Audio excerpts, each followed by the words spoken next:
In the spacious hall, decorated with fine and elegant patterns, sat a noble man on a high chair, his palm resting on his cheek as he scrutinized the long line of people awaiting his judgment. Two knights stood by his side.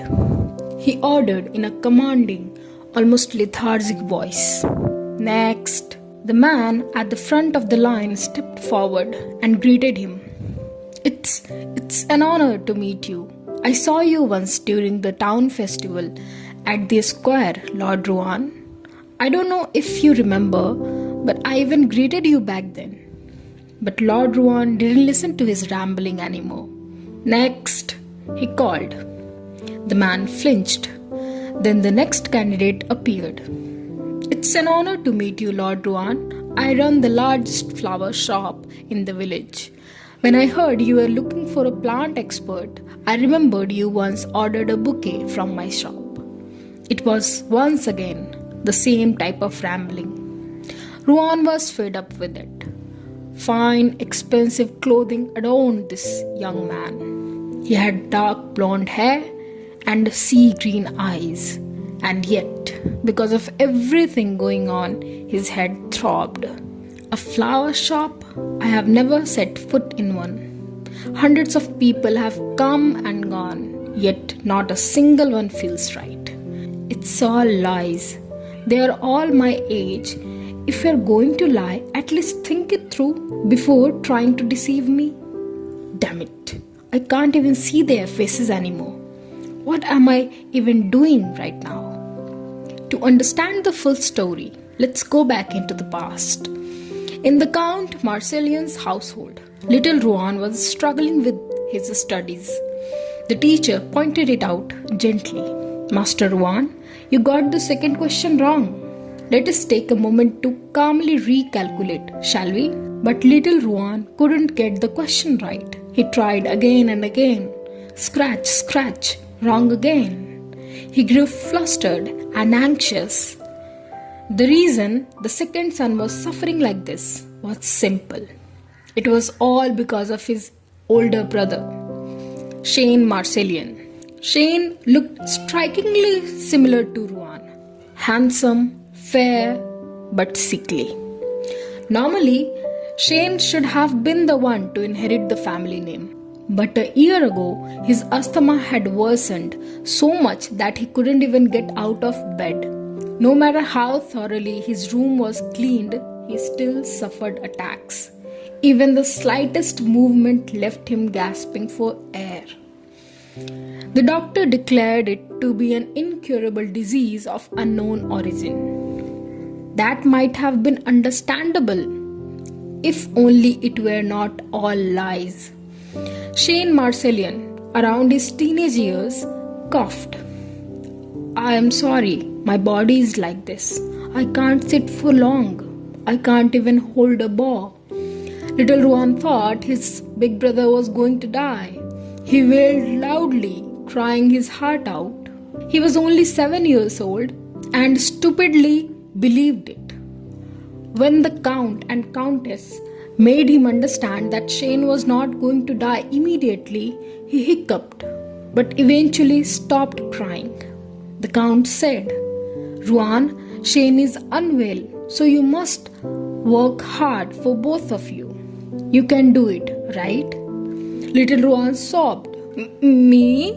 Well, that's when all it began, taking on the grueling successor training in Shane's place. Even thinking about it now, Shane was a sly bastard. For the whole day, Shane would be resting and enjoying his time when Ruan entered his room. Shane, who was eating, asked casually, Asha mentioned you got quite a few questions wrong. Ruan, come on, how could you get the basics wrong? Little Ruan pouted, thinking, who do you think I am doing all this for? Seeing Ruan sulking and just standing there, Shane came closer. Aren't you leaving? Do you have something to say?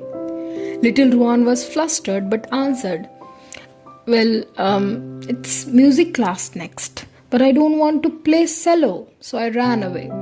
Shane stood with his hands in his pockets, lips tilted in amusement. Little Ruan continued, "It's heavy. It sounds weird. I don't want to play it." Then he looked at his big brother for help. "So, Shane, hide me, okay?" But his plan failed miserably. Shane loudly called for Teacher Asha, telling her that Ruan was hiding in his room. She came immediately with a bang. Little Ruan was stunned and started wailing, but the teacher picked him up and carried him towards the music room. As he looked back, he saw his brother smiling at his misery. He felt betrayed. In the music room, he fiercely played the violin, but all he could think was that his brother was a traitor. Traitor. First music, then political science. Scratch, scratch. He sniffed. This was supposed to be Shane's responsibility. Then came the swordsmanship. Little Ruan thought it was unfair. I want to sleep in like Shane. I want to laze around. Then horse riding. Little Ruan was nervous. He closed his eyes. I don't want to ride horses. They are scary. It's too high up. He was fed up with all those classes. His mind was a mess. He wanted to quit everything. His body and mind were exhausted. And then, like all average students, it happened. Do you want to know? He was trying to complete his homework, and somehow, with difficulty, he managed to finish it. I am done.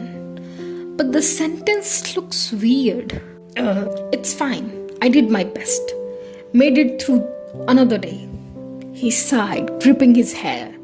But when he tried to organize everything, the black ink spilled across all his writing, accidentally ruining all his hard work. He screeched loudly, so loudly that the butler ran to him in panic. But little Ruan didn't even look at him. All his irritation and frustration had reached their peak. He crumpled that ink-smeared paper, his face darkening bit by bit. At that moment, something snapped inside him. From little Ruan's perspective, Shane, who pretended to be sick just to dump everything on him. His parents, who never listened to him but always worried about Shane. The maids, the butlers, the teachers, his family, everyone. The butler tried to say, Master Ruan, I will clean it up. For now, let's wash the ink off your hands. But little Ruan was fed up with everything. He burst out. I hate you all. Tears filled his eyes. But in rage, he shouted, Father, Mother, Shane, everyone here, I hate you all. Then he ran towards the exit, shouting at the butler, Hedrick, I hate you too. The butler tried to stop him but did not succeed. The whole group of servants were surprised by the sudden outburst. Little Ruan ran and ran. He didn't even know where he was going. After some time, he realized that he was lost. All he could see was green. He tripped and fell down. Now his knees were hurting. His clothes were dirty and his palms were scratched. He was disheartened. He sat under a tree, holding his knees and sobbing. Tears wouldn't stop flowing from his eyes.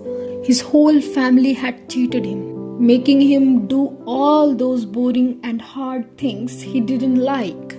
He wiped his tears with his sleeves. Suddenly, he felt someone watching him. He looked up. A boy with black hair, holding some flower plants, asked the crying boy worriedly, Are you okay?